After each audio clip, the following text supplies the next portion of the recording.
Jika nama Anda terdapat embel-embel gelar akademik serta gelar kehormatan dari sebuah universitas ternama nasional atau bahkan internasional, tentu Anda akan sangat bangga.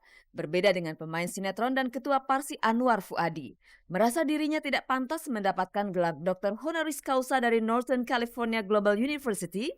Hari Senin kemarin, Anwar sengaja mendatangi kantor Departemen Pendidikan Nasional untuk mengembalikan ijazah tersebut, yang langsung ia serahkan kepada kepala.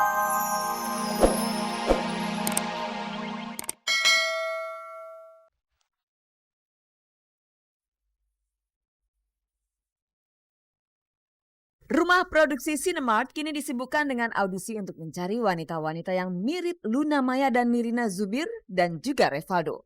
Apakah Cinemark sedang menyelenggarakan kontes mirip artis? Bukan. Ternyata rumah produksi besar itu sedang menyiapkan versi sinetron dari film layar lebar 30 Hari Mencari Cinta. Mereka sedang mencari kembaran Luna Maya dan Nirina Zubir untuk membintangi sinetron tersebut. Yakin sih pasti ada, karena sebenarnya karakter Gwen sendiri itu adalah karakter kebanyakan anak-anak sekarang juga gitu, yang bener-bener yang ceria, jahil, apa adanya, bocor, dan kalau ngeliat anak-anak sekarang kan emang bocor-bocor semua gitu. Nirina memang bocor. Anda boleh percaya boleh tidak. Kata orang, wanita yang punya tai lalat di bibir seperti Nirina memang cerewet alias bocor. Proyek mencari cloning Nirina Zubir pasti semakin sulit saja. Wah, tai lalat tuh. Nggak, maksudnya kalau secara fisikal nggak tahu ya, maksudnya gue juga nggak. Kalau yang mirip pasti banyak, cuman yang plek-plek gitu kan juga nggak lah ya gitu. Dan yang kayak Ada Apa Dengan Cinta kemarin juga kan mungkin ada kemiripan yang dilihat gitu kan, dan dari pembawaannya karakternya itu sendiri. Tapi kalau misalnya untuk akhirnya plek-plek mirip sama Nirina sih nggak tahu ya. Sementara itu dalam versi layar lebar, Luna Maya berperan sebagai Barbara. Kalau bicara tentang kecantikan dan keseksian Luna Maya, tentu tak mudah mencari sosok yang punya tubuh seksi dan wajah cantik alami seperti Luna. Mungkin ada dua kemungkinan, yang entah wajahnya mirip, secara fisik mirip, apa lebih pembawaan karakternya dia lebih dalam mana, tapi mungkin mukanya nggak mirip, itu kita belum tahu gitu. Kan bisa aja mungkin, waduh mukanya nggak mirip nih, tapi dia membawakan si Barbara ini tuh benar-benar bagus banget dan total banget. Mungkin juga dia bisa kepilih gitu. Ya, untuk mencari talent yang pas di sini kita nggak hanya mengandalkan tampang aja, ya pasti kita memang butuh bantuan dari pemeran utama di film untuk menilai juga dari tampang satu. Yang kedua juga kita ada proses karantina dan juga interview. Dalam karantina itu kita akan melibatkan acting coach untuk melihat kemampuan acting mereka juga gitu loh. Kita pernah melakukan ini di Ada Apa Dengan Cinta. Jadi kita ngelihat satu dari bentuk promosi yang kita lakukan akan sangat membantu pembumingan film ini, dan juga kalau film ini sudah tayang 2 kali di TV dan ternyata demandnya masih tinggi. Secara rating masih kuat banget. Nirina Zubir, Luna Maya dan Revaldo sendiri akan terlibat langsung dalam proses audisi. Mereka sendiri yang akan menyeleksi peserta audisi karena ketiganya ditunjuk menjadi juri. Nirina bukan ngelihat dari segi ya itu tadi, Nirina pengen ngejudge orang acting ability-nya, sementara gue sendiri juga masih baru gitu kan. Jadi nggak berani terlalu bilang, oh lo harus acting gini. Yang penting sebenarnya dari orang itu sendiri untuk memerankan karakter Gwen, dia ada kemauan besar dan dia ada kemauan untuk belajar, dan dia ada nggak jaim gitu, bener-bener yang gitu. Gue Gwen all out. Nah, kita belum melihat yang daftar siapa aja, jadinya kalau dibilang yakin banget sih tergantung ntar ya, kita akan lihat 60 sampai ke 30-nya gitu.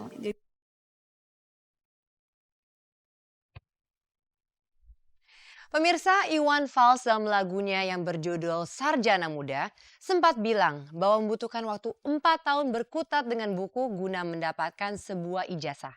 Namun itu dulu pemirsa, karena sekarang dalam waktu 1 malam saja Anda sudah bisa mendapatkan gelar kesarjanaan. Memang sekarang ini sedang marak-maraknya kasus jual beli gelar. Dan jika Anda ingat pemirsa, Anwar Fuadi beberapa waktu yang lalu sempat dihadiahi sebuah ijazah dari sebuah universitas yang ternyata ilegal. Dan dengan penuh kesadaran, Anwar Fuadi pun membalikan ijazah itu ke Dirjen Dikti. Baiklah pemirsa, kita ikuti berita selengkapnya di GoSpot.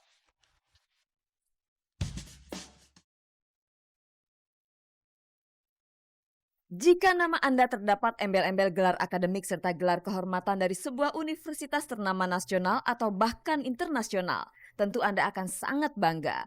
Berbeda dengan pemain sinetron dan ketua Parsi Anwar Fuadi. Merasa dirinya tidak pantas mendapatkan gelar doktor honoris causa dari Northern California Global University, hari Senin kemarin Anwar sengaja mendatangi kantor Departemen Pendidikan Nasional untuk mengembalikan ijazah tersebut, yang langsung ia serahkan kepada Kepala Dirjen Pendidikan Tinggi Satrio Sumantri Brojonegoro. Enggak, dari dulu kan sudah bilang sama semua yang buat emang kan ditanya bangga, enggak pernah bangga. Saya nggak pernah bangga, karena yang penting saya itu prestasi, bukan gelar. Gelar itu apalah gelar, biarpun gelar 300 meter kalau tidak berbuat apa-apa, buat apa? Mungkin karena masyarakat kita sebagian itu ada yang ingin jalan pintas gitu ya, ingin cepat semuanya, ingin instan, sehingga dan merasa gelar tuh segala-galanya bisa menaikkan wibawa, maka dia dengan sadar akhirnya membeli gelar itu. Langkah Anwar ini berhubungan dengan terungkapnya berbagai lembaga pendidikan fiktif yang menjual belikan ijazah palsu. Pertimbangan apa yang mendasari Anwar Fuadi bersedia menerima gelar tersebut? Saya pikir ada benarnya juga, saya nggak ngerti. Ya nggak? Saya nggak pernah diwisuda seumur hidup saya tuh. Lembaga pendidikan fiktif yang mengeluarkan ijazah palsu menurut Satrio telah ada sejak 10 tahun lalu. Karena tidak mempunyai kewenangan untuk menutup atau menghentikan lembaga fiktif itu, Dirjen Dikti telah melaporkan kasus ini pada pihak berwenang. Nah, kami tidak bisa juga bertindak lebih keras lagi karena kita bukan perangkat hukum. Nah, kita lapor polisi dulu pun belum bisa bertindak karena undang-undangnya belum memungkinkan dia untuk bertindak gitu. Sekarang baru bisa. Dan tentu pihak kepolisian di samping kita preemptif mendeteksi tentang keberadaan dan atau operasionalisasi apa yang disebutkan oleh dikti ilegal tadi, itu seluruh dokumen, data yang dimiliki oleh pihak kepolisian disebarluaskan ke seluruh satuan kewilayahan gitu. Yang menyelenggarakan ya itu sanksi hukumnya 10 tahun penjara dan atau denda 1 miliar. Ya dari sisi hukum udah jelas penyuluhan daripada Depdiknas di beberapa TV swasta kita lihat tiap hari didengung-dengungkan. Ingat, pemberi dan penerima sanksinya masuk penjara. Selain Anwar Fuadi, sederet nama artis seperti Rhoma Irama, Maya Rumantir, serta tak ketinggalan pencipta lagu dangdut Endang Kurnia menerima gelar yang sama. Termasuk saya, dan di dangdut itu sama guru saya Rhoma Irama. Guru saya Rhoma Irama mendapatkan profesor doktor seni budaya bidang penemuan gitu. Dan saya mendapatkan gelar doktor.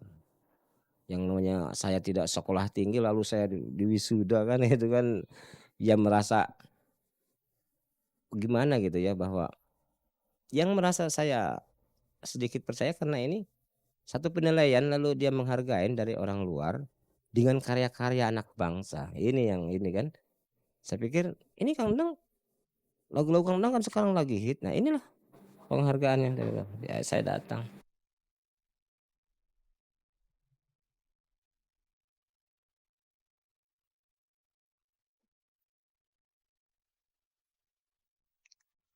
Apalah artinya sederetan gelar jika semuanya diperoleh secara instan? Lebih baik juga punya satu gelar saja namun diperoleh dengan penuh perjuangan.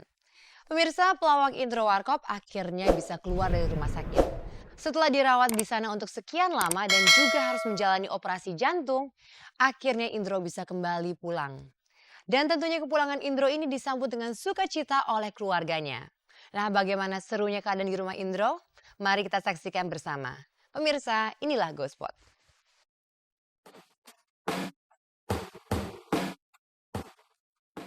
Tidak ada tempat lain senyaman rumah sendiri. Sepertinya itulah yang terbaca jelas dari raut wajah Indro begitu ia diizinkan pulang ke rumah. Setelah mampu melewati cobaan berat yakni operasi jantung bypass yang dilaksanakan tanggal 26 Agustus kemarin, Indro sangat bersyukur bahwa ia masih diberi kesempatan oleh Sang Pencipta untuk menjalani kehidupannya kembali. Dari lubuk hati yang terdalam, seikhlas-ikhlasnya adalah puji syukur saya pada Allah Subhanahu wa Ta'ala yang telah memberi nikmatnya bisa berkumpul semua, lolos dari sebuah ujian yang besar untuk saya, yaitu sebuah operasi bypass jantung. Betapa dari mulai saya sakit sampai dengan sekarang saya merasa bahwa ada kerjasama yang baik sekali antara teman-teman wartawan semuanya dengan kami keluarga. Dan sekali lagi untuk itu saya ucapkan terima kasih. Operasi jantung bypass telah berhasil dilalui Indro. Lantas bagaimana kondisinya saat ini? Kondisi saya sekarang ini kalau jantung, hasil rekamannya, hasil ininya, kan saya juga direhab ya, di fisioterapi.